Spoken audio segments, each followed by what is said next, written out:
Partai Golkar ibarat primadona dalam konstelasi politik tanah air. Kali ini giliran PKS berkunjung setelah sebelumnya menerima kunjungan Partai Nasdem. Golkar juga disebut-sebut diminati oleh PKB untuk masuk ke koalisi mereka bersama Gerindra.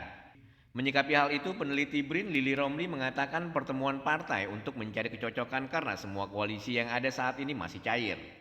Koalisi yang ada selama ini belum mengkristal, masih cair sehingga mereka melakukan soan dalam rangka penjajakan, begitu dikatakan Profesor Lili.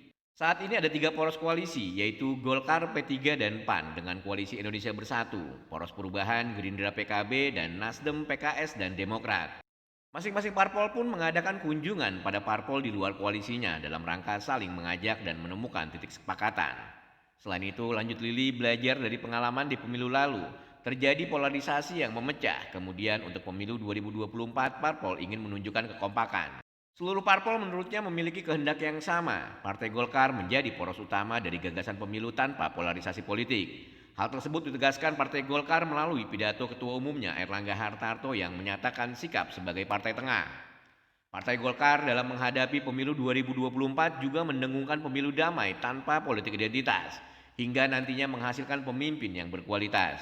Sebelumnya dalam rangka menjalin komunikasi politik, Ketum Golkar Airlangga Hartarto bertemu dengan Ketum Nasdem Surya Paloh. Keduanya bersepakat untuk menjaga kestabilan politik, terlebih keduanya merupakan sama-sama pendukung presiden. Kemudian kunjungan PKS ke Golkar disebut untuk dialog politik dan mengademkan suasana. Begitu juga dengan kunjungan Ketua Umum PKB Muhaimin Iskandar. Sementara itu, Direktur Indonesia Political Review atau IPR Ujang Komarudin menilai pertemuan Airlangga dan petinggi DPP PKS sebagai manuver politik. Menurut Ujang, terdapat dua kondisi dalam partai pendukung pemerintahan saat ini. Pertama, semua partai politik dalam pemerintahan. Seperti Golkar, P3, Gerindra, Nasdem, PAN, P3, dan PDIP bersepakat mendukung Jokowi Ma'ruf Amin hingga masa akhir jabatan.